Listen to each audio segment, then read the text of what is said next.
What's up, everybody? It's the Double B Show on Chicago Sports Podcast, Monsters of the Madhouse, brought to you by Brandon Trax Hyatt and Brandon. Brandon, how you doing today, brother? I'm Tonight? good, Trax. How you feel, man?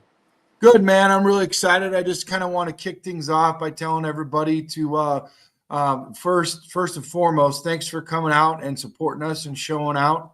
I already see some people in the chat. Aunt Mass, Cliff Victoria, they're already in there. Cheryl's in there, letting us know that the Cubs won 6-3. They're kind of hot. I want to pick your brain towards the end of the show, Brandon. This is right now a little Bear centric because we've had a lot of good things come from the Bears and not so much from baseball. But the Cubs are starting to take shape right now. But first and foremost, we had some breaking news earlier, and we want to kind of, since it's already been broke, we want to kick the tires and talk about it a little bit.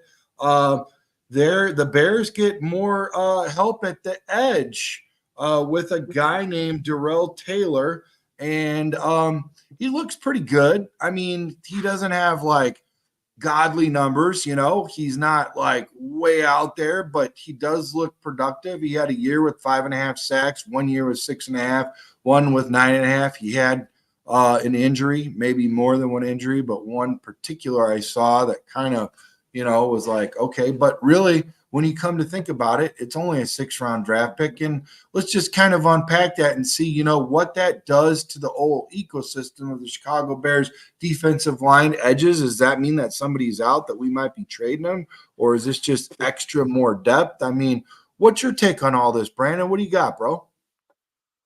Yeah, it's good news, Brandon, and I was happy to see it today. Darrell Taylor is not going to be Montez Sweat, but he's better, Yeah. better than the options they had in free agency. That's what I truthfully believe, and that's what's important today. Is that, like you said, they traded a 6th-round pick for a guy they believe is more going to give them more production than a guy they could have signed who was out there already. And like you said, he was injured his entire rookie season, so he had a slow start to his career. And 21 and a half sacks in 47 games is not bad numbers at all. He's only started 13 games. So the guy Wow. he's a rotational piece. In his Excuse whole me. career, 13 games. Is that what you're saying, Brandon? That's how many games he started, yeah. Wow. Okay. Yeah, he's a rotational piece. He's a guy who's going to be able to spell Walker, maybe give Sweat a break every now and again, but 21 and a half sacks for the amount of time the guy's been on the field is actually quite impressive. He's not a run defender. The Bears are aware of that. The Seahawks were aware of that. That's why they didn't want to pay him, because he was a 2nd-round pick. It was his contract year. But the Bears only have to pay him $3.6 million or something this year. So a valuable piece, man, for what they gave away. I think he could definitely provide a break for a guy like Walker. And you guys have heard me on this show. Everybody's listening. Walker is not an every down player. He loses his motor. He's not the kind of guy that should be out there from start to finish. So this is huge, man. I think it's huge for the Bears. I think if Taylor can provide at least, I don't know, let's say 7 to 10 sacks, that's huge for the Bears. Huge. Yeah, it sure is. And I know that Eberflus likes to by committee, how you doing, keep it moving, guys coming in back and forth, which is good. Keep them fresh, keep them honest, keep them healthy, get a bunch of different looks, swap them around, swap-a-rama.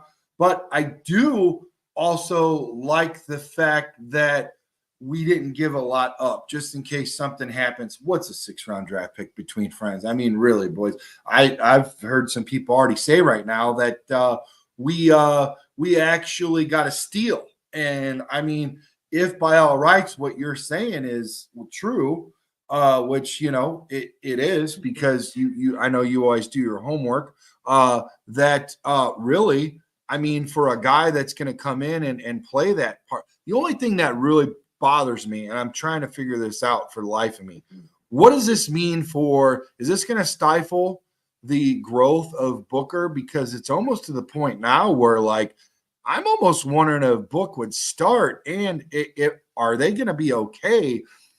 I mean, could this guy potentially still be a bench piece in case Book doesn't work out? There's a lot of stuff that could happen, and it affects, like I said earlier, it affects the ecosystem, what's going on with the guys already in place that's buying in, that's had time, whatever. Like, I don't know. I don't know the answers to that. I know we don't know the answers to that. We could guess all we want. and we really won't know until they start. But I would like to start out by saying, once again, everybody, thank you for showing up and showing out. Thank you for all the comments, support. This show would not go on without you guys. Please hit that like and subscribe. Be a friend. Tell your your friends about us. And keep the comments coming, because you were just as much a part of this show as Brandon and myself, and we appreciate your content because we know that you guys are the smartest fans out of all 32 teams, hands down. Like iron sharpens iron. We learn from you guys, and I hope you learned something from us or whatever. But thank you for spending your evening with us on this TGI Friday. Brandon, what do you think could happen with this guy other than some positive, good stuff getting after the quarterback? What does this do to the other players in place that we're starting to like? I'll be honest with you right now. Like Robinson, I thought sayonara. Same thing with Velus.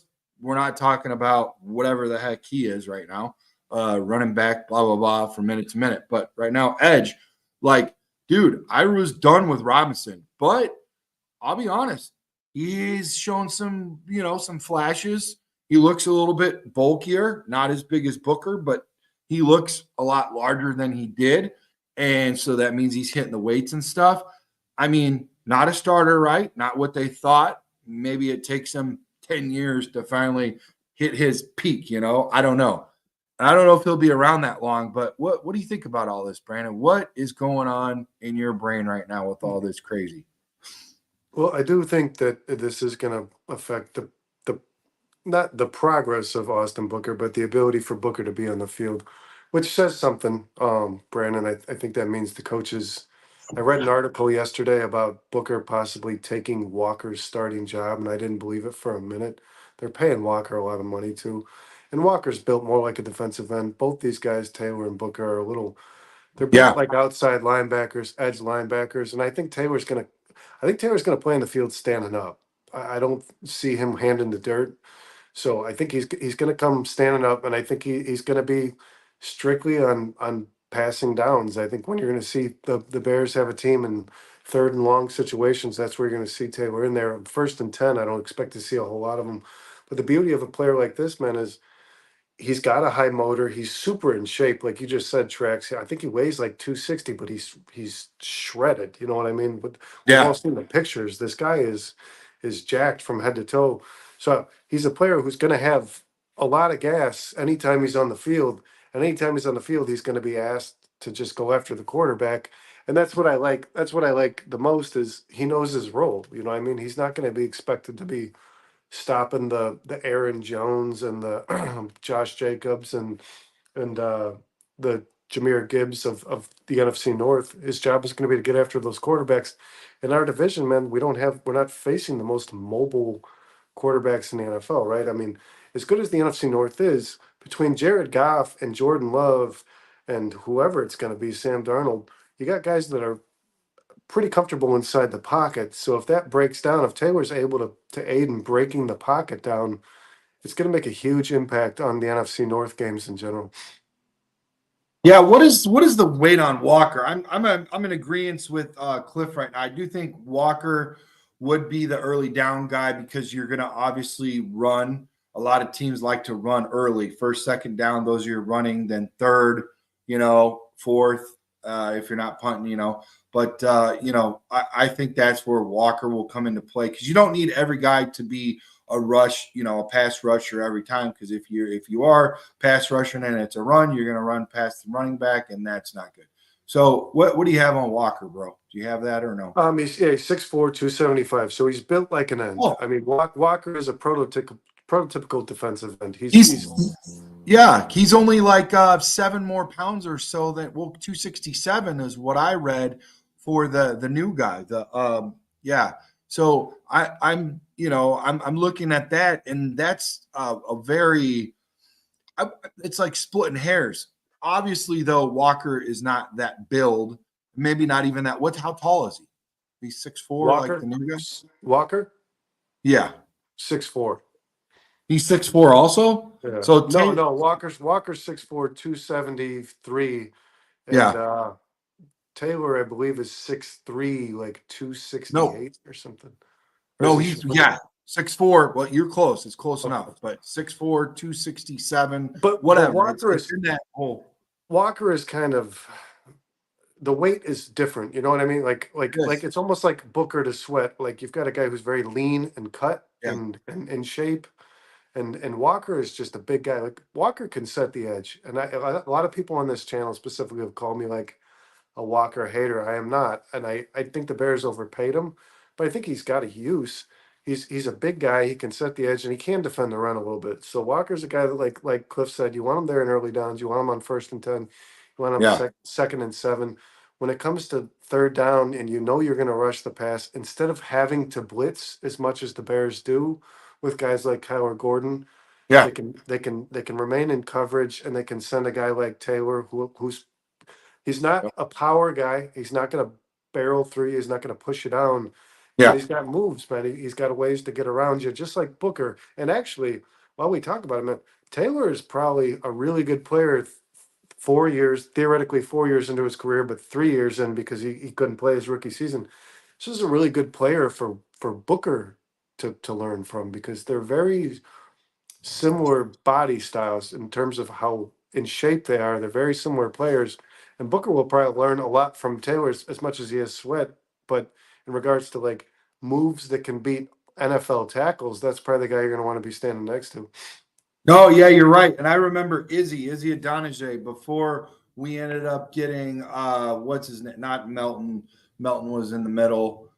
He's been showing up to a lot of practices, by the way. It's pretty cool, encouraging to see those, guys. That means that they're like, they're encouraged by what they're seeing. They want to come show up and show out and all that kind of stuff. So that's cool. But You talking about Spice? no, Spice Aiken? Peppers. Oh, When Peppers came out, you saw the whole freaking line just really tighten up. Melton looked good. Izzy, he dropped down because he was like a tweener who was in between whatever. So, I see Walker maybe, tightening up a little bit. I think he's still got to be a little bit thick on that, run, run, stopping and all that kind of stuff. You don't really need, those edge site sets for everything. You got to have a biggie too. So I think that's good. I think that's important. I think he does serve a purpose and he has a role. We don't want everybody to be like the Dwight Freeney, Robert Mathis height, but Dwight actually was like full body. If you look when I saw him at the Hall of Fame, and you see his legs are just like monster. Like he still was like fast. He had that nice, they call him the washer machine, because he had the spin move. But he was fast, light on his feet, big old feet. But just like it was weird. It was like a cheat code or something, Brandon. You know what I'm saying? It was like he was uh, um, he looked like he wasn't fast until he was fast. And then for some reason, when guys do that, Brandon, they look small. It's really weird. Like I can't really put into words what I'm trying to say, but it's weird. And Robert was obviously, he looked smaller. So you need those guys, and I think it's important. And by committee, I like that, because now everybody gets their turn in the barrel, Brandon, and mismatches and all that kind of stuff. You never know what's going to happen. And I'm telling you, these offensive linemen, Brandon, if they get used to one guy, then they're like, okay, I'm going to block him this way, I'm blocking him this way. But if I switch out with a guy like you with your size and speed, now all of a sudden here comes, Pinky, and then here comes, Sean or something, and we just keep swapping it out. Here comes Darius. It's really gonna mess you up. You know what I'm trying to say, Brandon? I think by committee, I think he's onto something. And really, I unfairly looked at Eberflus for what I saw in front of me. I really didn't look at his whole body work until this HBO Max came on with the Hard Knocks, and what freaking what do you call it? Coach from New England, Belichick. But no. Saban. Saban Saban, had Nick some Saban, really yeah.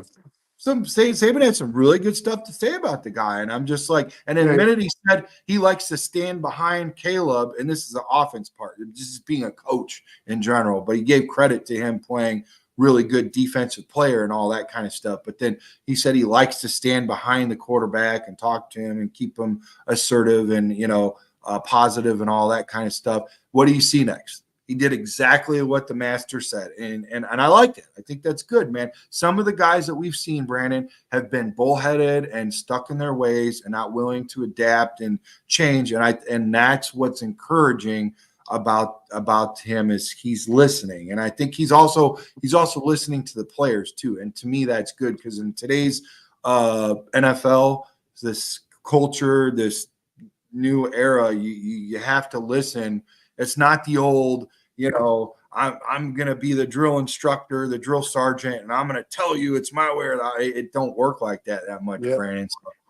So, yeah, I think it's all good stuff, bro. But I really wanted to pick your brain about what this could be with this type of guy, Brandon, for like zone blitzing and stuff, where you have a guy, like you said, you don't think his hand is down in the dirt. He can get up, move back, and then, like you said earlier, have a guy like Gordon come in and do a blitz or something. Some of this stuff we didn't see a lot with Fliss because he thought that the pressure should come from the defensive line. Washington said, pump the brakes. This is how I do it. And he did it very successfully early and often in Buffalo. And I think this is going to be good. And I think this is why we got this guy. How do you feel about all that, bro? Well, that's a possibility. Something you just said I want to lean on. Eric Washington's reputation is basically being a guy who can get the best out of defensive linemen. That's what kind of molded him into getting hired as defensive coordinator for the Bears. But this was a second-round pick, this guy, Taylor. So if there's potential in there that hasn't yet been tapped, Washington's the guy that can get it out of him.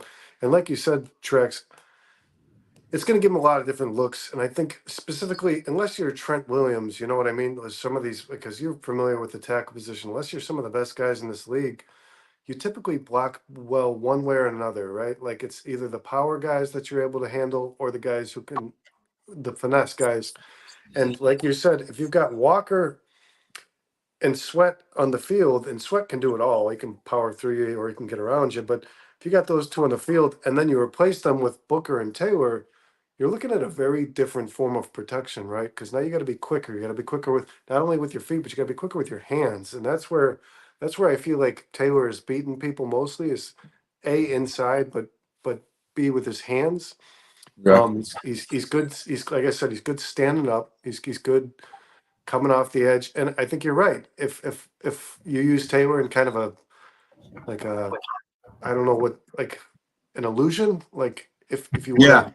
You want to kind of use him as if he's going to bring pressure, and you've got Kyler Gordon or somebody like, I don't know if he makes this team, but Noah Sewell, somebody like that on the outside of him. Oh, yeah.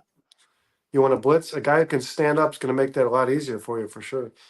And that kind of really concerns me. You just said that about Sewell, like almost like I thought Sewell could be exactly what this dude is. And now Darrell's coming in, and I'm just like, what in the world? Like, there's so many bodies and whatever. And I think Sewell still gets a shot. I don't know where or how or what. Because I think they're going to make Taylor count in terms of the 53-man roster. I think Taylor's going to count against the defensive end position. So I don't think special teams too. Do you know if Taylor is a special teams dude, or is that Sewell was a special? He had like top tackles and special teams, so you can make the roster just by that alone, right? Yeah, I would imagine if Taylor's played 41 games and only started 13, I'd imagine he's been on the field for a lot of special teams. But I don't think he's going to count against they're not going to make a linebacker cut because of Taylor. They're going to make a cut. They're going to make a cut at defensive end. You're going to see somebody like DeMarcus Robinson not make this team because of the acquisition of Taylor. Yeah, and you know what? Like I said, let's get back to this one more time. I like what Dustin said, and I want to just touch base on this real quick. Brandon was and I was talking about this off screen. YouTube has made a change since you guys helped sharpen us. We're going to help you sharpen up a little bit here about what's going on with YouTube. They've made a change. The shows that don't get the likes, they put on the back burner. So if we can get our likes up, fellows, we'll get more content, get more Bears fans in here, and have a larger crowd. That would be great. I love who we've got in here, but it'd also be good to start filling in the back pews and stuff. But yeah, man, everything's good. I just want to share that with you. They've changed the game up a little bit, so we're just trying to adapt and overcome. So if you guys could hit that like button, and it just takes a minute, a second, put that cold koozie down and hit that double click that mouse, or however times you want to hit your mouse. It's your mouse, it's your house. Just do it for us. We appreciate you guys. So yeah, I like the whole by committee thing. I think it's really gonna take shape. I hope also, guys, Brandon, I really hope that we're seeing some things that we normally wouldn't, because Sweat just opens up so much. Like, I didn't think one guy would on defense, especially like an edge guy, would just change the whole like ecosystem of the team. Because like when he came, man, our defense was not that good before he got there. When he got there, it was almost instant impact. We like cut all of our bad mistakes in half, and he put pressure. Our D backs. I'd say it right now. I don't think that Jalen Johnson gets that contract, because he probably wouldn't look as good without the pressure that he got from Sweat, and that whole defensive line just really being able to take off and all that kind of stuff. But as far as the offensive line, Sweat lines up right off of our left tackle, right? Is that where he lines up traditionally? Is he put pressure on the blind side of the quarterback? No, he's usually Sweat's typically lined up on the right.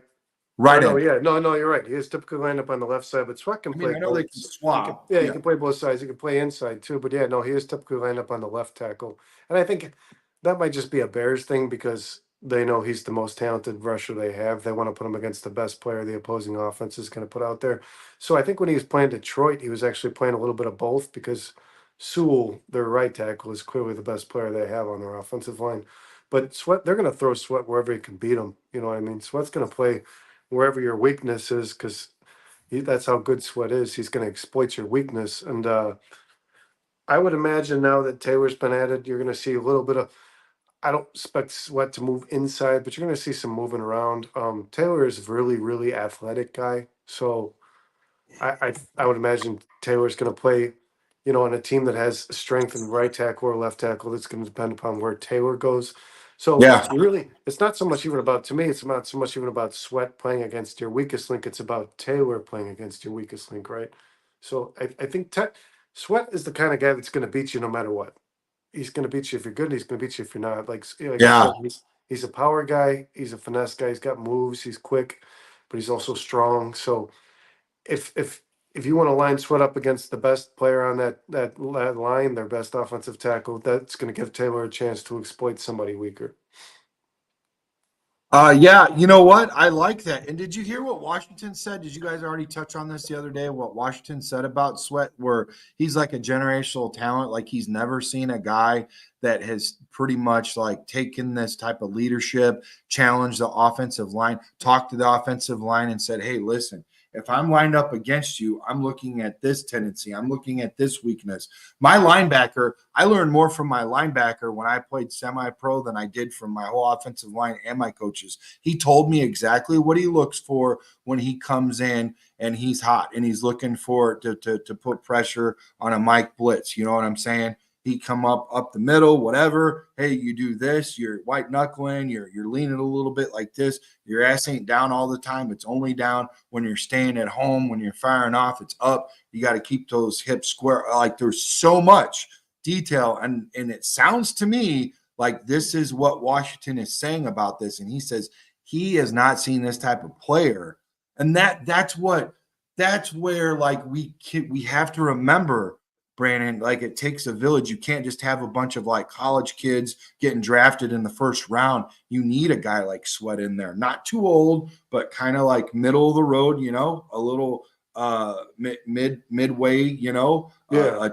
tweener type to help bridge that gap and push these guys in the right direction. And if those college guys are paying attention. Those rookies and sophomores are paying attention. He can preserve their shelf life and get them so far ahead. And that's what I love about Booker, man. If he's really paying attention to Sweat, dude, we might have like the next big thing, bro, in Chicago. I mean, how do you feel about that take, bro? Well, no, I agree with you, and I think Sweat's different on a lot of levels, not just as a leader, but and not just in the way that he plays, but he's obviously a likable person. Like, Yeah. look, when Pat McAfee had Matt Eberflus on the show last week, and Pat asked him, "How is it that a guy comes in like Montez Sweat and gets over $100 million contract right off the bat, and the other players on this defense who are playing for money still respect a guy like that, right?" Because Jalen Johnson was waiting for a contract. There was a few Bears players they're concerned about getting theirs, and Sweat came in. He got his $100 million, and the defense players still loved him, right? So it's like Yeah. there was no animosity. They hadn't even Or really how seen the about guy how about play.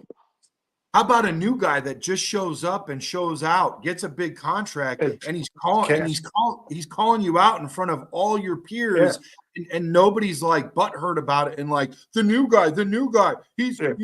blah blah blah. Shut your mouth. You need to earn your stripes and be here for a little bit. Like nobody's And like, they okay, and they gave him that contract before he had played a whole lot of football for the Bears. I think he had yeah, played for, what was it, 1 or 2 weeks before he was paid.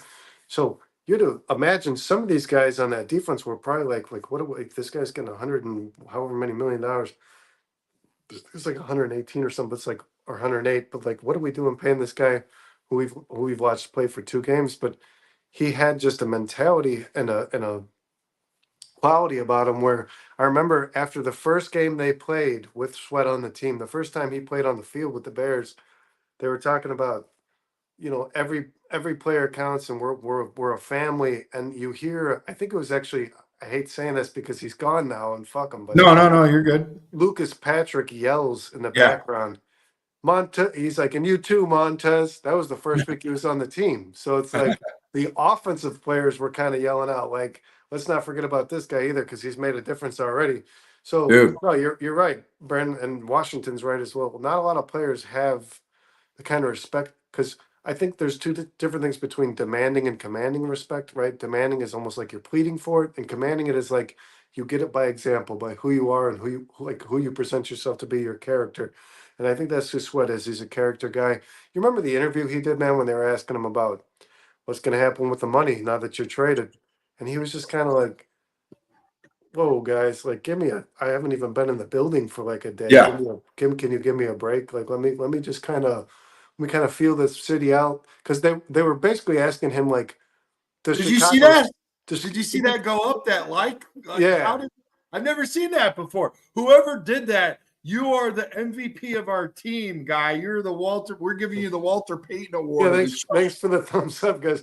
Yeah, but Yeah, Sweat was kind of like they were asking him so many words like, do you want to be on this team that sucks, right? Because when right. Sweat got here, it was a train wreck. It was like, do you want to be here when they Yeah, suck? And yeah. like, are you going to accept the contract even if it's offered? But B, has it even been offered? And he was like, slow your roll, guys, slow your roll. You know what I mean? Like everybody chill out. And he's like, let me just be here. Let me like meet these guys. And within a week, Brandon, within I think it was like maybe 2 weeks, Sweat signed that deal, and I don't believe it was just about money. I believe that he No. bought like all the rest of these players on this team, guys. And I've talked so much crap about Eberflus, but he's got some kind of magic, man, where these guys just continuously buy into what he's doing, and I think Sweat did as well.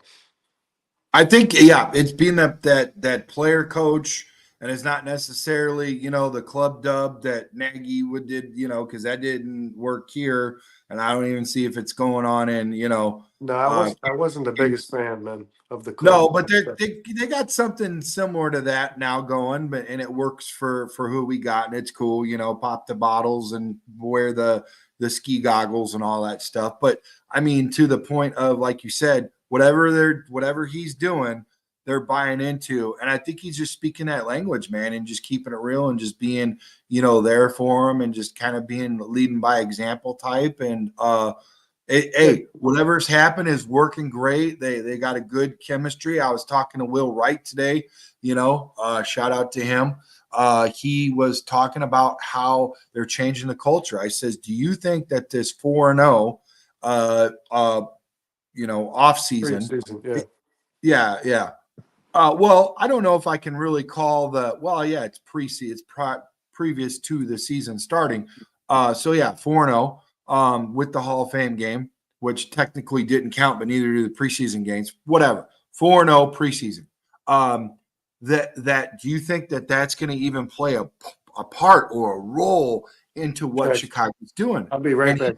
Keep shooting, bro. I'll be right back. Yeah, you're good. He basically said, folks, he said, absolutely, it's going to make a difference because you were changing the culture. You were inviting a winning environment, and the players are going to play like that, and they're going to love it. And I really believe in that. What's up, Oliver Chapman? Thanks for coming. I think you're a first-time listener. I appreciate you, man. Hit that like and subscribe button, guys. Y'all know what to do. Leave a 5-star review. Cliff, ACE, Adam, you guys, thanks for keep blowing it up, man. I'm gonna try to keep up with you guys, man. You guys are coming in hot. So yeah, man, I really like what's going on with the Hey, listen, what is crazy about this? Look who is right behind me, Caleb, and who's right behind Brandon. He's got Odunze. That's our offense, dude. We're fired up about the offense, but like we still have, and we know our defense is so much better because they started earlier. They started to meld and come in, and they're really like obviously top 5, in the NFL. But that's what's cool about this team, boys. You got to understand this, and I know you guys know this. Some of you guys have been Bears fans. You got some Bears fans underwear that is older than me on this planet. Definitely the other Brandon. Okay, got the holes in it and everything. All I'm trying to say is, boys, is that we have had times where we just had a Urlacher, we just had a Lance, we just had a couple good guys, not a whole lot, but we've got a team all the way around, front to back, including a punter. And this is great because, like I said, right now we go get a guy and he could just be, like a utility player coming in and out. But we're excited to bring him into the Bears, and we can see right away where Poles is at it again, cooking, man. And he's just, whether he be here a year or two and kind of help out the other boys and bring them up and all this and that, or revitalize his career and get a little shot before he goes on to someone else. As long as he buys into the hits philosophy and he wants to help grow with us, hey, we welcome to Chicago. Open arms, baby, because I guarantee you right now, boys, especially this, Brandon, they see what's going on.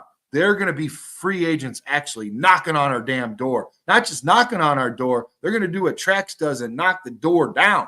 I mean, they are wanting to play in Chicago, baby. And it's been a long time since we even thought of that. And I'm not drunk. I'm drinking water. I'm being serious. There is people that want to knock our door down to play in Chicago. It's crazy. It is crazy. Yeah, look at the dynamic of that Judon trade that fell through. Bro, The Bears were offering the same pick as the Falcons, and the Patriots took the Falcons pick because even after the revitalized Kirk Cousins, they got Bijan, they got Pitts over there, they got a team that they have a good football team that's projected to win a division. Yeah. The Patriots were still thinking to themselves, the 3rd round pick of the Bears is going to be after the 3rd round pick of the Falcons. So let's make the trade with the Falcons so we can get a higher pick. So the Patriots themselves believed, obviously, that like this Bears team is going to be better, not only than they were last year, but than the team that's going to win the South, right? Like, so, yeah. No, and that's absolutely right too. But before we get any further, I want to go ahead and pay some bills really quick because we got some River Street Tavern, man. Love those guys. They got a lot of good stuff coming up. I saw that UFC. It looked like it was popping. Not a big UFC guy. I do like it, but it's not my favorite. You could see who's my favorite right behind us, Caleb and Dunze. But they got a lot of good stuff going on, a lot of TVs, got some good guys up there working, a lot of good events. River Street Tavern, go check them out. Bridges Scoreboard, your Northwest Indiana Chicago sports headquarters with the Hall of Fame menu and the coldest beer in Chicagoland. And it is cold, baby. Go check them out. They got a lot of good stuff. Cairo Santos is coming up there this Sunday at 7:30. Watch him kick some balls and, just make sure they're not yours. He's going to be signing autographs. It'll be a good time. I'll be up there checking it out. And it's going to be a really good time. And it ends up in interviewing Scott Bridges, the other co-owner. Jeff passed, condolences to that family, man. Prayers going up to them. But Scott, he was a kicker for Indiana State and kicker in high school too. Good dude. I'm going to be interviewing him, and then we're going to be talking about Cairo Santos. So big time contract there, well deserved. Good dude, and looking forward to seeing this little guy. TC's World of Wonders, your headquarters for all your dream Chicago sports jerseys and memorabilia. Got some really good jerseys from them, a lot of good content. Brandon knows all about them. They're really good guys, back their stuff. Check them out on tcsworldofwonders.com. Quality, man. Yeah, good quality, man. 30-day warranty back behind it. They even give you a discount if you tell them that you're with Chicago Sports Podcast. Get your Caleb Williams jersey and get your Dunsey. What's that? I said CSP. CSP, baby. And then, so what else we got? Serendipity Ice Cream Parlor. Oh, man, go check out their funnel cakes and everything they got. They got the big boy shakes, everything, man. As Marshawn Lynch would say. Yeah, exactly. Yeah. Underdog Fantasy, they're number one in global. They're huge. They're mega big. Sean just invested in them. They dropped down in there, threw some money down, and basically every week what you get is or every day is you get a whole new fresh fantasy team. You don't have to stick with the same busters that ain't doing app for addicts. Yeah, exactly. Yeah, the first 100. If you say CSP, you put CSP down, they'll match your first $100. It's great, man. Check them out. It's and with that, it's more like a strategy. It's not really like a betting. It's more strategy. So, but there's a lot that. So let's see what else we got. Budget cars, check them out for reliable transportation. It's not too late to go get that convertible, baby. And then in the winter, go get you a Jeep. Tell them we sent you. And that's basic. Chelios Tequila, El Bandito Yankee, man. Check them out. It's real smooth, good tequila. Get you a little, little sip, little something, drink responsibly. So getting back to all of this kind of stuff, I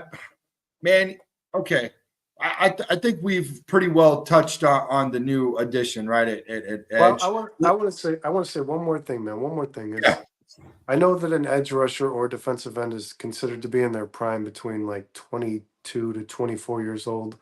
He is 27, but this was a second round pick from 4 years ago, and the Bears. Tennessee, yeah.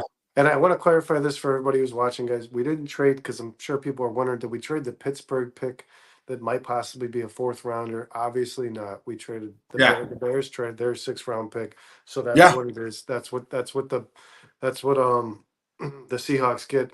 But this guy he's playing on we just acquired a player who's playing on a contract year. We're paying him $3 million. He's playing on a contract year. This guy is going to work his ass off to remain a Chicago Bear, right? I mean, good point. I like that. He's in a position here where Walker is not a staple, right? He knows that. Like Walker's not the guy. So I'm sure he's going to try to be on the field as much as possible.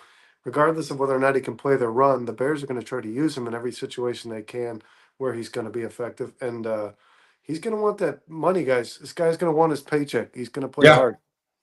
And whoever's going up against him, Walker elevate his game. I mean, this is a healthy type of competitive action going on that the Bears are using. Competitive within the ranks. And I say this story all the time because this is one of the few that I actually know where I've actually listened to some Bears talk about this. But when Richard Dent got to the Bears, Dan Hampton was talked to by Buddy Ryan, says, hey, whip him into shape. He was lazy. He didn't have a drive, work ethic, whatever. They used the peers. They used the peers in order to internally get these guys fired up. in between the ranks is one of the best ways to lead men and to make them be accountable. Kind of like when you see those Navy SEALs out on the water and they've got the huge telephone pole and they're both everybody, and if you got that one sloth at the end that's not quite, holding it up and that telephone pole, everybody else has got to pull a little bit more up because this dude is like freaking dying here, waterboarding himself and puking and just can't quite hang. Well, guess what? This is what's happening with Walker and all this when you sign a guy like this. Like heads are on a swivel, like, oh, is it my spot? Is it my spot? Well, I seen a guy earlier where an edge help me out. What's his name? There's another edge that is turning on really good, Brandon, that's a backup. And I've actually been pretty excited about him. Hardy, yeah. A Hardy boy. I like him and I want him to get some more time, but now I'm like, oh, wait a second, here comes this dude, and I'm like, Taylor's going to affect Hardy's ability to make this team. Yeah, I want to say this too, real quick. Yeah, go ahead. What the Bears are doing right now is it's something that I've seen to be proven effective and successful in the NFL. Is like the Niners did last year with Chase Young. This is a lease, right? This is a guy whose contract is ending, and he's going to play his ass off because he knows he either gets signed by somebody else, possibly the Bears, re-signed, or this is the end of the road. So when you get a player on an expiring contract, a rookie contract, especially because it means they're young, Yeah, is the hardest the player is going to play. And I think yes, Ryan Poles was very aware yeah. of that. I'm not smarter than he is. He knows what he just did. This guy is going to come out and be 100% motor no matter You're what. just smart enough to read the room. You're smart enough to read the room because you see what he's doing and it makes sense and it works. It really works. Yep. Yeah, I agree, Brandon. It's exactly what it is. And I think, Brandon, you can get by with some of this. Like you can't do that with every freaking player. Like you've got to pay dudes, and he is opening up the purse strings and loosening them up. And you saw next year's budget, Brandon. We're going to go after. Yeah, Poles. If Taylor were to come in here and tear heads off and or I should say turn heads in regards to the coaching staff, Poles will be the first guy to sit him down and offer him a deal, right? But the important is he knows right now what's at stake for his future, and he's going to play as hard as he can play. And I had a chance to watch a little bit of Taylor, Brandon, before we came on tonight after you asked me to be on the show. I did do a little bit of homework. I watched some film. He's got a motor, regardless of his contract or not. The kid never quits. He's not an efficient run defender. I will say that. I saw a little bit of that. He doesn't play the Bears. They kind of tip their hat on the fact that they can defend the run better than most. I talked to Darius before you came on the show. Before we came on the show, and he was saying he kind of reminds him of Leonard Floyd. Is that a good comp? After what you've seen in minimal, Yeah, I guess as best as I can think right now. I don't know. Like Leonard Floyd is I don't know if I'd call Leonard Floyd a motor guy. I think that's what kind of hurt Leonard Floyd's chances of being. I got you. A successful player. I think Leonard Floyd had like 4 years in a row with 9+ sacks. So he's kind of Leonard Floyd to me is much more like Yannick Ngakoue. That's very comparable. Like those two guys are very comparable. Yeah. Taylor to me is like the floor of what Booker could be. Oh shoot. Yeah. Okay. The floor. Yeah. All right. That's good. I like that. And what's good too is like you can see that's going to be good for melding and stuff and iron sharpening iron. And yeah, that's good, man. I like that. It's a good comp, man. That's cool. So let's move on a little bit. Let's move over to the offensive side, special team side of stuff. There is a name that is cringeworthy for me up until this last preseason game. And you guys already know where I'm going with this because somebody dropped it in the chat a little bit ago. Velus Jones. Bro, I did not even think that we'd be talking about this guy unless he was finally off the team. But the last preseason game, like, it makes you scratch your head and like, whoa. Somebody said earlier he's averaging 8 yards a carry. Now, there's another good situation right there where you got some built-in, How you doing? Keep it moving. Are we have some competitiveness here? Who is the bell cow? Who is the starter? Who's the number two? Who's the number three? Whoa, Velus is coming in. All of a sudden, he's breaking for some stuff, and I'm not. Like it's really we got 75 watching. So please hit Thanks, that like. guys. We need your like. Thank you guys. Please Like hit and that like subscribe. button. Real Thanks, easy. guys. That real big bubble one. If that could come up again, that'd be awesome, man. We did that. Uh That's cool, man. yeah, that was like sprinkles, So like no, seriously, like I don't know about this, Brandon. That this Velus, man, it's really I know he's running against the future Uber drivers of America. You got to put a pause, maybe a pin in it. Maybe he gets in and then you kick him off to the practice squad or something. I don't know. I just didn't expect him to stay around this long, Brandon. Well, What's going on?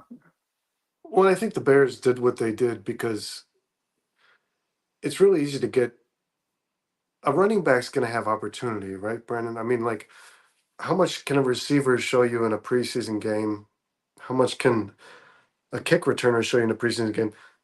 I think the Bears wanted to prove to themselves that they have a guy that's really, really talented, which Velus Jones is. He's an athletic freak. But more important than that, Brandon, the real question is, what's the benefit in cutting Velus Jones? He was a third round pick. He's not going to be required to be. He's not going to ask for a major contract. Like, Yeah. I don't see why you would get rid of him now after you waited as long as you after waiting 2 years. Why get rid of him now? He was a former third round pick. If he can't provide you anything in the passing game, and he can't provide you anything in the kick return game, which, by the way, I want to bring this up, guys. If you've been watching the preseason the Bears, it's been good, but the return game is terrible. I mean, there hasn't been. It's not like I haven't Is that seen. I haven't seen is that anybody across the more. board though? Because of the way it looks like a long run, the way it's set up, and then Oh, the but I don't just mean kicks though. I mean punts. Everything's been bad. Nothing's been good. The Bears' return game is looking to me like it's going to be dead last, not possibly. Taylor kicking. Let's make that clear. He's No, not saying that Taylor's not kicking yeah, or just Santos isn't making his field no. goals. Even He's the talking cover, about even the coverage unit looks a returns. little spotty, but they look better. The coverage unit looks a little better, but the return game for the Bears right now, guys, looks terrible. So is this a good point? Is this a good point in time to cut Velus? Does it make sense now Well, more than any time? Like to here's me, the it only does. thing, and I agree with you because there has to be a roster need of 53 if somebody makes it, whatever. First off and foremost, I see that we need to shore up that offensive line. Whoever we got, we need to keep or replace, whatever, but we need an extra body or two in there waiting in the wings, right? So that's going to take up some spots. Also, DB, I saw some guy. There was a batted ball. Dude is like head on a swivel, catches it, takes it back. I'm like, who's that Well, guy?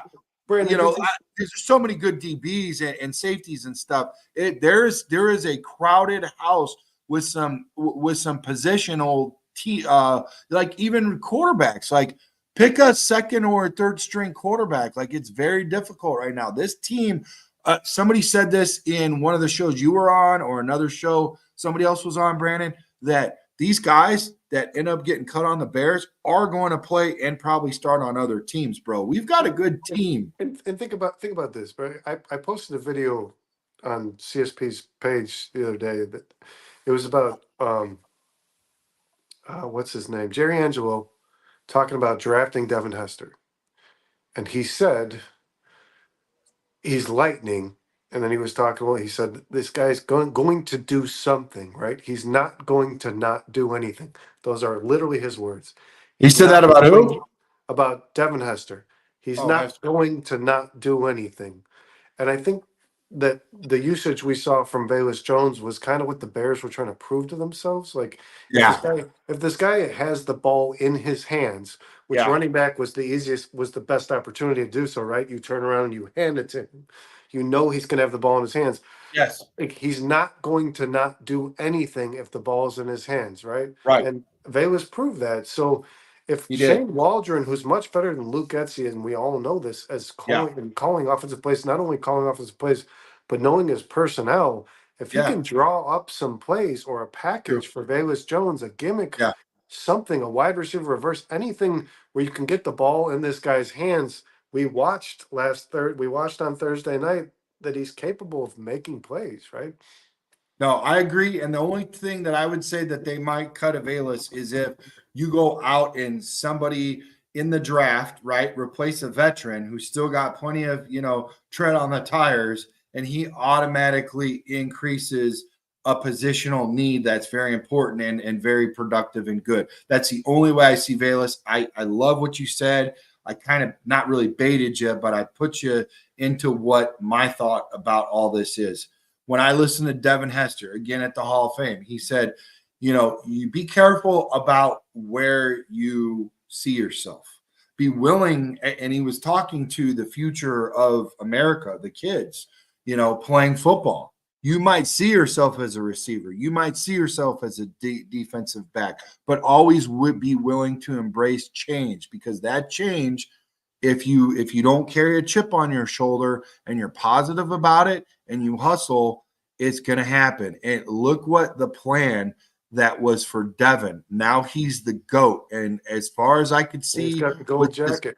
Yeah. bro, he's got the gold jacket. He looks good in the gold jacket. Dion gave him the jacket. He helped him get there. And I'm going to tell you something, with these Willy Wonka freaking kickoff rules, he's going to be forever the GOAT. But Devin Hester should be that's a perfect example, Grant. Look at Devin Hester, guys. Like, Devin Hester was drafted to play defensive back. He did on the Bears. He was terrible. They tried him at wide receiver. He had a couple of splash plays like Fields did as a quarterback, but it didn't work out, right? He wasn't a wide receiver.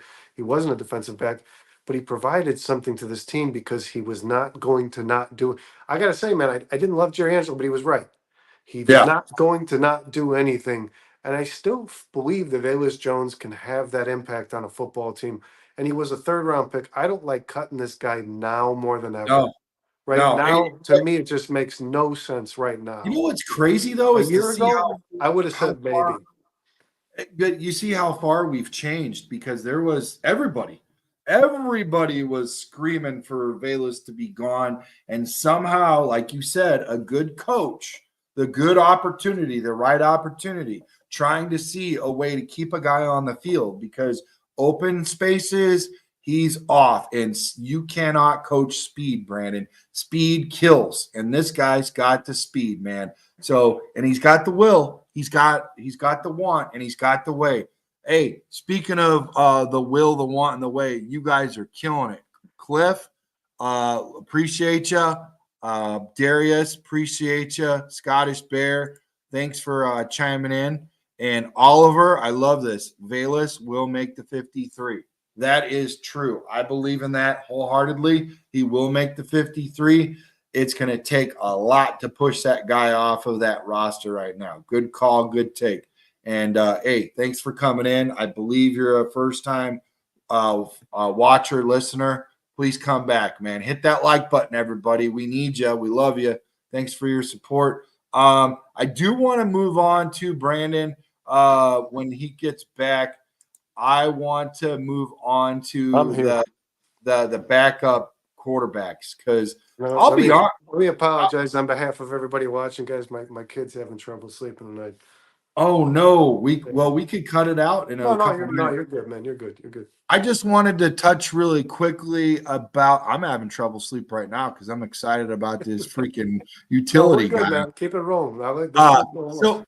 So dude, listen, 60 watching, man. Thank you guys. Listen, I'm looking at the backup quarterbacks, and it's kind of weird because I want Caleb to play, but we know with the soft tissue stuff, maybe a week, maybe a two. They even said this right in the review with HBO Hard Knocks. You want a guy to come in there 1-2 weeks, whatever.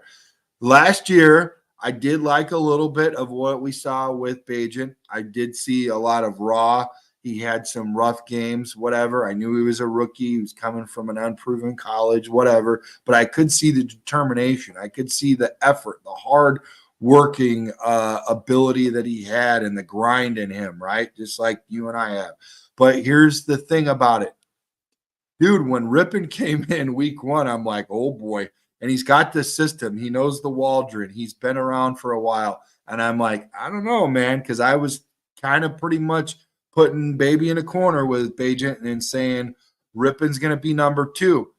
Right now, it was up in the air for me. I'm like Bajent Rippon. Now I'm like Bajent's got to be our number 2. How do you feel about that, man? And do you feel bad about Austin? The fact that he probably will, because you can carry 3 quarterbacks now. They said that on Hard Knocks, that Caleb said that it doesn't count against you. You can have 3 quarterbacks.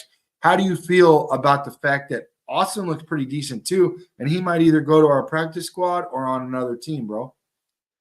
Oh, I'm gonna catch so much grief for saying this, man. No, But you're okay. You're well, okay, Tyson, dude. Brandon, the last few shows I've done, there was one in particular where I just went off on Tyson Bagent. Tyson Bagent, the first 2 preseason games to the last 2 has been night and day because he didn't throw the ball in the end zone. He was only 50% completion last week, but he got in the end zone. And you know what? The kid is heart, man. I like how much how much adversity that guy's gone through to get from where he was in a Division II school to starting 4 games in the NFL to remaining on a team. Like after Yeah, starting 4 games, yeah. he remains on the team. That's the most. Good point, But man. I didn't I think about it like that. I Yeah, I don't like Bajent in regards to like I don't think he's a future star, and I don't think that he can mentor Caleb Williams. But I do believe that he's a kid who's going to put the work in and day out. And I gotta say this, man. Some of the throws he threw in the preseason, I don't know that there's another quarterback out there. Like you said, you know what, Trax, in regards to what you said about Rippon, I almost hope Austin Reed makes this roster before Rippon. I know Rippon knows the offense, but he's not. To me, again, he's not a mentor. I don't think Rippon's the kind of guy you want standing next to Caleb Williams in his ear. But Bajent's been what Bajent needs to be, man. And when I'm going to be honest, do I believe if he steps into a game against the Vikings, like a defense that's like he did last year, he's going to get swallowed alive like he did last year, right? When he played the Vikings, he threw the pick to end the game. And when it comes to quality football teams, I don't think that he's going to overachieve. But if you want a guy who's going to play a week or 2, because it's been what since 2009 that one Bears quarterback played all games, all 16 or 17 games. yeah, Bajan is all right, I guess, man. I mean, like of the players on the Bears roster, he's the guy that I want to be second string for sure. I yeah. don't I don't I don't love the idea that the guy can't throw a 55-yard pass, but No.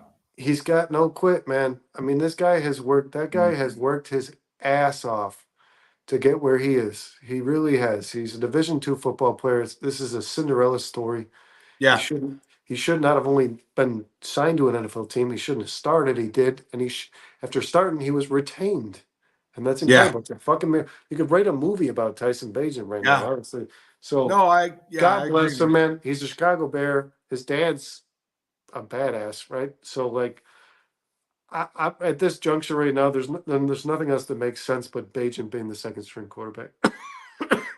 Yeah, no, I agree. I agree. I do see where there's a little bit of space left, and I do like the fact that they did bring Rippon in because they brought in somebody with the culture, the mindset, and to help with the vocabulary and everything, and learning the Waldron way, and I think that's important. I do obviously even with in Hard Knocks, and then on the field when I was in at the Hall of Fame game, you saw the closeness, and even on Hard Knocks, you see the closeness of Badgent and the Bajent, and you see the closeness with Caleb. So Well, there's yeah, there's what you've seen is Bagent's something there. sticking really close to Caleb Williams. Yeah, that's And important. and That's and important. what you know what, Brandon, you actually just really honestly opened my mind. Well, first I want to say Austin Reed is going to make the practice squad, but what you Yeah, just said, Brandon, cannot be underspoken. Bagent is played 4 games in the NFL. He started 4 games. He is now the veteran between Caleb Williams yeah, and himself, but he yeah, has stood next to Caleb Williams and learned is what it looks like, right? I mean, it looks to me like he's soaking in as much as he can from a player that he's probably accepted as better than himself, right? So, like, yeah. regardless of his seniority, he's kind of taken the underwing position with Caleb Williams, which is pretty cool to see, man, for It sure. is cool, man. I agree with you. That is important, and I think it's good to see somebody do that where you but he's very humble about it too. He doesn't push it around, and they have a Absolutely. really Yeah. good rapport. They're talking to each other like you and I are talking to each other, just friends. It's not like who's got the hierarchy and listen up, or whatever. Like could be in all of that, really, really cool, down to earth, whatever. Another great guy that reminds me of a similar Patrick Mahomes, and his backup like tripped on the field, and he was telling guys, "Hey, Giving him get shit. that on camera. Let's watch that." Yeah. So I want to address what Cliff says here. what's that? So I've clarified my position, guys. You've been watching Got this great for hair. weeks. No, Got no, great. the Bajan Oh, thing. I've been was he watching. talking about you or Bajent? He's talking about Bajan wanting to be a starter in the NFL. I Okay, I just want think to you say got this. great Just hair want to say too. So. this. Okay. I've been hating on Bajan. I gave my 2 cents now. I kind of rebuted myself, right? Like rebuked myself. Bajan is not a starter in the NFL. I don't care what Bajan wants to be. I don't care because I heard Dave Kaplan say if the Bears had cut him, somebody else would have signed him not to be a starter in the NFL, guys. I'm just going to make that clear. Tyson Bajan is not a starter in the NFL. He's lacking a lot of things that a starting quarterback in this league requires. He's got the heart, he's got the drive, he doesn't take sacks, he's okay at processing. He cannot throw the ball at the distance or level that a quarterback in the NFL requires to start for a winning team. He's Tua at best, and let's be honest, Tua's not going to win a Super Bowl, right? No. Yeah, well, he does look better, but again, it's against future Uber Drives of America. But he does. I've seen some good balls being thrown in Miami, but I agree with you. Uh, what is going on here, Cheryl? I think that's a typo. Bottom of the ninth, Tigers 5, Sox 42. I I don't think think they it's scored 42 runs in the season. I don't know. let's just cut to that, Brandon. Let's turn that on. There she No, I think goes. it's I think Two. it's I think yeah. I was gonna Yeah. say Yep. let's I was just gonna say let's take the under, but yeah, Yeah, I it's like that. I like that take. Geno Smith is a starting QB. There are guys out there that can really like turn guys on, and they speak their love language. And this I don't know Waldron, what does that mean though? Geno Smith was drafted like wasn't he drafted like top 10? he Geno was, but up until he ran into Waldron, I really think that like he unlocked something and really helped him get into where he need to do. And I think Waldron does that with these guys. Well, I'm And not saying there's not a coach that can get the best yeah, out of Tyson Bagent because I think Getsy got the best out of Tyson. I think the Getsy offense was the best thing for Tyson Bagent, to be honest. yeah. What I'm saying is Geno Smith can throw a hell of a ball. I think a guy can throw like 65 yards. Like Tyson Bagent doesn't have the ability to put the ball 60 yards down the field. We all saw it, guys. Nathan Peterman had to come in and throw the ball for him on a Hail Mary Hey, play. Brandon, That this hurt. is great. They're saying they disagree with Brandon. Both of our names are Brandon, so I guess we're both wrong. It's all good. I don't care. A lot of It's people a lot of people disagree with me when it comes to Bagent. A lot of people do. And I think a lot of people forget, man, that he beat the Raiders and the Panthers. I think people just see 2-2 and they yeah. think he did enough. But like I It doesn't even matter. It's tomato. There's a small sample size. Bajan's done good at backing up Fields, yeah, and let's now hope he's he never doing good. plays. We can say that, guys. We're all in agreement on this. We hope Yeah. he never plays, right? Yeah, because we want Caleb to start. So why even argue about something he's a good backup? And they even said it on the Hard Knocks that, we're very fortunate to have a Yeah, that backup was a that can cool episode, man. play two games. Play two Yeah, games. That's all you the want from him, agency. Yeah. you know? Yeah. Yep. So, anyways, but again, we're all Bears fans. We can agree to disagree. It's all good. Here's something that was a weird take, man. And I talked to he just got off the plane. He hit Kansas City. Jim Miller and I were talking. He's called all the games for, the Bears preseason. He was telling me, man, he was telling me that he thinks the right guard is going to be Ryan. And I was like, well, dude, I don't know. I really like the way that Matt's been playing. And he doesn't really see, I think him and I both agree that it's probably not going to be Nate. If it is Nate the Great or not, Nate the Ain't, it's going to be later on down the road when they get comfortable or somebody gets injured, whatever. I don't know. But I just feel like, dude, I feel like Matt's really came into his own and played good at right guard, and I'm okay with him that way. But Jim sees something different. He thinks that it's going to be Ryan. So, I mean, they did pay him to come in. They did trade for him, and that is a starter type trade for that draft pick. So I could see that, and I'm not mad with Bates being, starting right guard and all that kind of stuff. I really like the way Matt's been doing, and like he did say though, like he's a good swing tackle guard type guy. So maybe he's off the bench. Brandon, what's your thoughts about that? Do you think like we can get a finalized deal here in the near future, or do you think maybe somebody's going to fall off another team and kick one of these boys out? What's your take, bro? No, I think their answer is on the team. It's very hard to say how I feel about Ryan Bates because we haven't seen him play too much. I mean, No. Coleman Shelton's been okay at center, so I think what the answer kind of lies in the question: do they think Coleman Shelton's good enough to be their center? Because if they believe that, then Bates will play guard. They didn't trade a fifth-round pick for no reason, and he was his best at guard over center. So it's really, do they think if they believe that Shelton is the starter, then Bates will play right guard. But I do agree with you, Brandon. Matt Pryor's been phenomenal. I mean, Yeah. I wouldn't even just because Darius is here saying Pryor's done well. Agreed and more. Like Yeah. Pryor has been.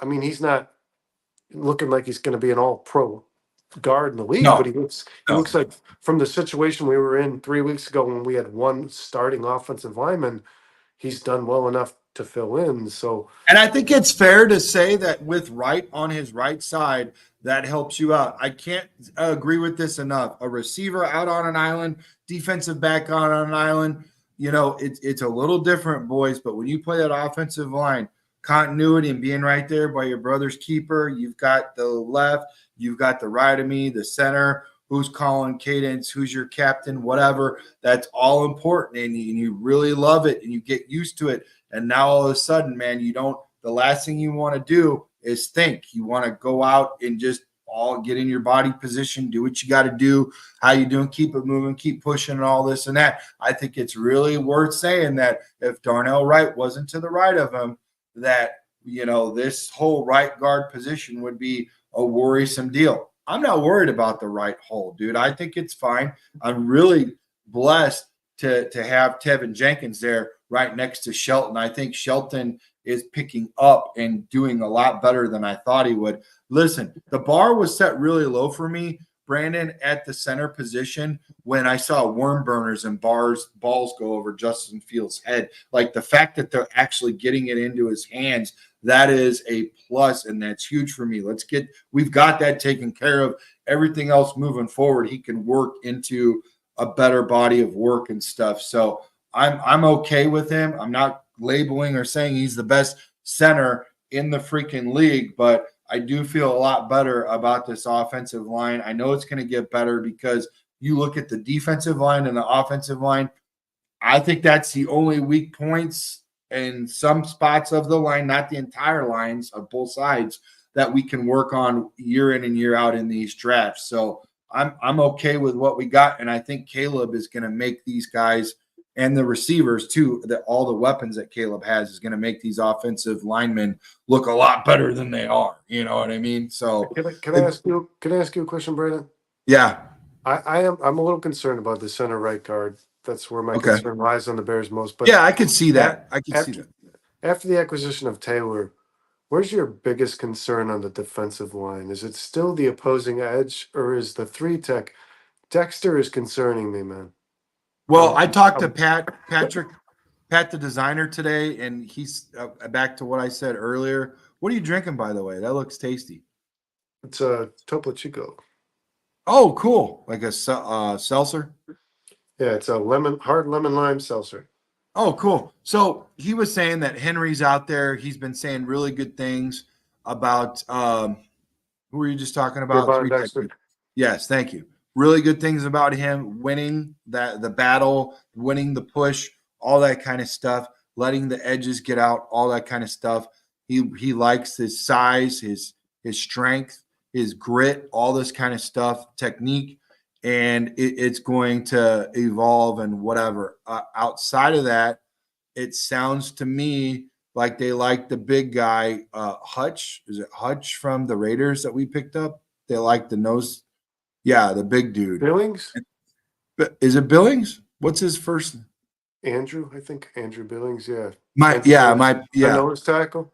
yeah, and then obviously, you know, Sweat and whatnot, and then And they all love Book. They all and Pickens and Randolph, I believe, right now are listed as this Pickens and somebody else. I don't remember who's listed as because they have 4 tackles that they're stirring on making the roster for sure. like sometimes like Brandon, like Jenkins is my favorite offensive lineman on the team, and then obviously last year when you saw freaking Wright Yeah. block guys with one freaking hand and pancake them and stuff, like I'm like, that's my guy. It's been by committee. That's your position. Yeah, well, left tackle is, and you know how bad I've been beating up the left tackle, but dude, he's been getting some work from Sweat, and I think he's been making him a lot better. I've been quiet about him. You've been good with Braxton. I don't think you've No. beat him up too much. No. Well, this is what I said. He doesn't anchor. He doesn't have an ass. No, he doesn't have legs. No, he doesn't. You're right. He still doesn't. At the preseason, he hasn't. He's been getting pushed by strong guys. You're right, man. Yeah. There's a lot of guys that are still worried about Dexter, and I'm not saying I'm not worried either. I'm just letting you know what Tommy Henry's saying. These guys that, you know, they feel for it. So that gives me a little bit of hopefulness. If it was just me talking, be worried. But with those guys, I liked Henry, dude. I thought Milton played good with the Bears. I love Tommy. Without that terrifying injury, I think we put him up there as one of the best 3 techniques the Bears have had if he was moving the way he was. I thought he was great, man. I thought he was awesome. But, I mean, that's all I can report back to you because I'm not that dude. I played on the other side, Brandon. They put me in emergency situations for a defensive lineman, and it went horrific because it doesn't work well. There's very few guys that can switch from defense. What did you play, tackle? Left tackle, yeah. I'm all about protecting. No, when you went on defense. Oh, yeah, defensive tackle. Like, I didn't set the edge or nothing. Yeah, it was bad. Yeah, it was just weird, you know, because you stay home a lot and then you push as an offensive lineman. And then it was like a lot of times I would over pursue the quarterback. I couldn't even get through the offensive lineman. It was a mess, dude. Like, I was just like, are you sure you want? Okay, I'll be here, but you know, do the best I can. Big body, man. Dude, you know what I liked? I honestly I'm actually smaller now. I'm down to a 42-inch waist. No, dude, I've seen it in your photos, man. Online. No, you're killing it, bro. Yeah. Good for you, man. Congratulations, by the way. Well, you can noticeably see the difference, dude. It was Hilgenberg that was taught, Jay Hilgenberg, the center, when I interviewed him last year for Mongo. He was telling me that he was jumping rope down in his basement and he was doing the carnivore diet. And then I talked to another guy and I'm like, listen, these guys realize that they're not offensive linemen anymore. And the guys that are in their 50s and 60s, you don't see a lot of big guys that are, you know, around except for the fridge. And hopefully he gets that dialed in because I love that guy. But yeah, dude, it's something I want to do for the fan. But where was I going? Oh yeah, special teams. I love special teams. I always felt like it was like a gladiator moment. It was them against me. I drew my sword and I had my shield and I'm coming at you and I'm going to spear you in the belly before you get mine. It was just really cool. And it was just like, yeah, just charge, dude. And then, but you learn right away, bro. Like when you over pursue on special teams, you look like an idiot because you blow right past them and they're going in the other direction. And then when you get hit from the side, like blindsided, oh, dude, it was like the worst, most injury-prone hit in football. Yeah, dude, I love special teams, man. It's great, and I don't know how that's even gonna look now. Brandon, I don't know how that's going to look now with this freaking weird. But Hester spent length at the Hall of Fame talking about how they're taking football out of football. You know, bad, dude. It's bad. Yeah, it's you know what, man. But on those plays specifically on the kickoff returns, concussions have come down 60%. So it's like you're damned if you do, you're damned if you. I mean, I guess decisions like those, man, you almost want to leave it up to the players. They know what the risk is. They Yeah. play the game, and you're gonna Yeah. get hit, man. You're gonna get hit no matter what. And they remove those. What you were just talking about, man, those blindside tackles where you kind of just take somebody completely off their ass, right? Like, and Yeah. that was the biggest one that concerned me for sure. So like getting safer, the play's getting safer, but I would still love to see kick returns, man. We all would as Yeah. fans. Well, and I like what Hester said too, guys. I'm still got to upload the videos. I'm going slow with it because then Jeff passed, and I'm uploading videos and pictures of the golf outing, and everybody's wanting to live in his memory and all that. Jeff Bridges from Bridges Scoreboard. So it's been a lot. It's been a whirlwind. But I do want to say like the he was talking about the like everything is just changing, man. Like it's just like you're taking away from guys. And he said this was really cool. He goes, I might have been the first, but I'm not going to be the last returner. He's looking at Cribbs, he's looking at Brian, all these guys that they want to come in, and they all ask. What's really cool, Brandon, is they all ask all the Hall of Famers, like, who would you like to see on an opposing team make it into the Hall of Fame? And they all say so. I don't know if that gets the gears going, for the thought process of who to bring in the next year or whatever. But I thought it was a cool moment that they do that. And Devin Hester gave huge shout out to the other returners like Cribbs and Brian and all those guys from before him, kind of like I'm the first returner into the Hall of Fame, but I ain't the last, baby. So it's cool. And rightfully so, because the way this new kickoff's going, like those guys look even more like fantastic than they did back in the day, even when they did look fantastic. But even So when kick returners were playing yeah, without all the rules, there was no Devin Hester, man. I mean, Devin Hester was Devin. bro. It's cool, and you know what's cool about it is like we don't have to be biased as Bears fans to say that. No, Like we don't yeah, have to be like we're Bears fans, so Devin Hester was the best. I mean, Devin Hester was the best. It's just no ifs, ands, or yeah, buts about it. yeah. And then what they said the new rule looks strange. I think we can all agree on that too. Cliff says take care of Oh, kids hey, coming Brandon, first. did you hear about this? What? The NFL owners, no coaches have a right, have the ability to vote against the kickoff return prior to the season starting. I was hearing that on ESPN 1000 the other day. Oh, really? So they can Yeah. change it back to normal. That's good. So, I so do. That's yeah. cool, man. So That's if they good. I don't like. like this, you're not going to see it much longer. I don't think they do, man. I really don't, and I think it's taking away from the players who have an opportunity to follow in Hester's steps and all this kind of stuff. I mean, they know what they're getting into. It also takes away from some of the tight ends that, like you said, you can earn your keep in a spot on the team, and it's hard to gauge who you keep and who you don't when the ball ain't even moving far at all. Brandon, I want to ask you something. Speaking of guy that plays a backup position, tight end or whatever, I'm having a hard time figuring out like Sweeney, dude. Oh my God, he looks good.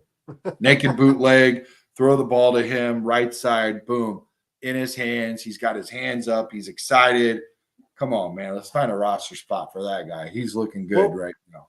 and I think they've held 4 tight ends prior to this year. It's going to be different. It's Waldron's offense, but I'm pretty sure we've always rostered 4 tight ends. So you after Mercedes Lewis, Gerald Everett, and Cole Kmet, I believe they will still have one player on this roster, and I don't know if it's going to be Carlson or Sweeney, and I don't know how much that guy's going to play because Mercedes Lewis serves a purpose that we all know is to block, and Gerald Yeah. Everett and Cole Kmet are both. While we're on the subject though, Brandon, I haven't talked to you since. How do you feel about the fact that Gerald Everett has outsnapped Cole Kmet like 70-30? Like Gerald. they're benching Cole Kmet. This is So blowing my mind. Like I don't. I seen Cole catch some balls. He's caught some like foot drags and stuff. I've seen him in there. I got a really cool picture, man. I want to put it up. I was this close from like me to my camera, and Caleb was sitting there and he's pouring into Cole. And I think they're really good friends. The whole reason why he went to the Cubs game, it's really cool kinship there. There's going to be some really special moments with those guys. Kind of reminds me of, but I'm not saying they're good, so don't kick me off the island, folks. Please don't get it twisted. I'm not saying that they're like Patrick Mahomes and Kelsey. I'm just saying that relationship is starting to blossom, and I think it's super cool, and I like that. And I got a really cool close picture. I want to get it on here for you guys, man. It's good. I think that guy is a little banged up right now. Not Komet, but I think the yeah, Everett. Thank you. I think Everett's a little banged up right now, but I also like Shelton and Sweeney, or not the who's the other tight end. Sweeney Carlson looks good too, bro. You just you threw a curveball at me. Like I just remember a couple plays of Carlson. Like you pick between Sweeney and Carlson. I don't know. I don't know what to tell you, man. I'm so mad that they got rid of Jasper. Can we bring Jasper? Let's get like 5 or 6 tight ends. I don't know, man. But do you think when the season kicks off, Cole Kmet's still going to take a quarter of the snaps from Gerald Everett? Like Gerald Everett is dominating the field as in the, and I'm like, Cole Kmet's a better player. I just don't Brandon, understand. I think once he got that contract, you know where he's going to be at, and I think they're just trying to give these guys playing time so they can figure out which tight ends to keep. Maybe they keep them all, Brandon. I don't know. And this is my point about a guy like Velus. This is my point. It's not that Velus doesn't deserve, it doesn't have speed kills, you can't coach speed, whatever. I'm just saying that if it happens, it would be a weird thing where you've got Wheeler, who's already paid up. I don't know how many special teams guys we got or how many we need, because why even worry about special teams when it ain't going nowhere? So it just kind of be a weird thing where does Velus go on the practice? I don't know, man. And these tight ends, man, I'm telling you, there's so many positions where there's so much depth. I'm glad I don't, Brandon. I'm glad I don't make the decision on which. Yeah, you and me both. Yeah. They look good, bro. They look good. And don't be surprised if we cut the wrong guy and he's showing up and showing out with another team, you know. Yeah, Bears have a history of doing that. Yeah. Hope it ain't the purple people eaters or freaking lie downs or, you know, freaking the Packers. Man, since you said that, I was looking at because TJ Hawkinson's supposed to be out till November for the Vikings. Out? Yeah, the other kid is Oliver. So is Addison. Addison's out, and I think freaking Jefferson's got something going on. Like, dude, this is purgatory for them. They're going to look for a tight end before the season starts. They might be knocking on our door, bro. You might get we might get a draft pick or something out of it, boys. Who knows, you know? But yeah, man, I think we're in a really good spot. It was funny to hear the Vikings. I forgot which player it was, but they had him on the radio because I listened to the NFL on Siri on the way in to work, and he said something like, you know, they got a chip on their shoulder because they're like dead last. Why wouldn't they be? Like, dude, like I just don't get like how you'd even get behind the Vikings right now. I mean, what's happening right now is catastrophic. It's tragic. I wouldn't even wish this on, you know, our own team. I might wish it on the Packers, but you know. between Hawkinson and JJ McCarthy and Jefferson and Addison, they're dying, man. Yeah. They can't stay on the field. Was it your brother that gets really excited about the Denver Bronco QB? Or no, it was Sean. That's a kid I liked. Well, Sean loves him, but I was texting these guys, I think before me and you even met. Yeah. But Caleb Williams, Jaden Daniels, and Bo Nix would be the most successful quarterbacks from this class. And where is it? I could be wrong. It's preseason, but it's looking to kind of pan out that way right now. No. I'm not even. That's not what Yeah, right there, number 20. See it, bro? Tier 5. He was calling that his sleeper. Don't sleep on this kid. Tier 5 down to 20. Because I was on the show with him. I was the 4th guy. Yeah, I mean the kid played like 60 games and more. He played 6 years in college. Yeah. He's the most experienced quarterback coming in the NFL from this class, and this was a really good quarterback class. We all know that. The scroll says just start Cole Everett. Um, yeah, I Birds, like that. Two tight ends. That works good. Lewis is out, sixth lineman. Huh? I don't know. I he's still think Lewis is our sixth lineman. He's saying that like Lewis a is there. blocker. Yeah, he's there Yeah. to help out Braxton Yeah. Jones. Yeah. No, I get it. I agree. A little chip, right? A little chip, something, a little help on the out. He's a big boy. Oh yeah, I agree. Hey guys, I think it's been a great show. Might as well wrap it up, right? Is there any parting gifts? Is there anything you want to say? What do you think is going to happen when we'll delve into this in the next few weeks? But really quickly, what do you think is going to happen with with everything as far as wrapping up? Do you think we're going to have pretty soon? Do you think we're going to see 53? I know we got a couple weeks from week 1, but you think it's going to unravel pretty fast? Well, the cuts are made. The cuts have to be made by Tuesday. So yeah, over the Tuesday, weekend. Yeah, over the weekend you're gonna see some flies dropping. And I not think down to you're gonna. 53 by next Tuesday, right? You're not talking Yep. about this Tuesday, the following, right? No, this Tuesday coming up This- 53. Damn. Damn. We get a show. We got a show on Wednesday, bro. Maybe we'll do a special Yeah, show Tuesday. yeah, and you're gonna see some names on that list that you probably wish you hadn't. I believe that too. There's always a guy. Every preseason, man, I see a guy who I feel excels, like a Stroman or a Baskerville or a Colin Johnson, where I see the cuts and I'm like, damn, like really, like. But they'll probably make the practice squads. The guys who the Bears are aware of, I think, because after the COVID year, you can have like 17 players on the practice squad. I mean, like, Yeah, it's think about it, because a you cut from 75 to 53, and almost yeah. every single one of those guys can be on your practice squad. So you're about to see the roster cut down and the practice squad fill out. Yeah. A guy that I think we're going to see cut is Keith Randolph. Was a guy I liked from Illinois. Yeah. Baskerville is going to be cut. Um, I don't know who on that secondary, Brandon. You said it earlier. I don't know who's going to be cut from that unit. Bro. Stroman or Deep. Blackwell. I don't know. Somebody's got to go. Yeah. What's that the backup from Illinois, the center? I haven't even seen much of him right now. He hasn't played. I think he's gone. No, he's gone? Kramer? Yeah, I thought somebody said, can anybody tell us right now in the chat if Kramer's still around? I thought somebody said that he was still around with us. I I don't haven't. know. I haven't. I watched 3 of the 4 preseason games, guys. I wasn't able to watch the last preseason game. I'll admit that to you. I Yeah. wasn't, but I don't believe Kramer's played at all. Right. I agree. Hey man, I agree with you. That's kind of like the Rashawn deal. Oh, D Burns just said, Okay, oh man, so he played. He played in the game I couldn't watch. Yeah, so it that makes sense. which is pretty typical. Like those guys who are third, fourth on your depth chart How did he? are the guys who play in that last game. Right. How did he look, boys? Did he look okay? Was he serviceable? Was there any butt fumbles or anything? That guy I mean, pissed me off, man. That guy was he did. pushing a Dodge Ram up a fucking hill before his draft. Do you remember that?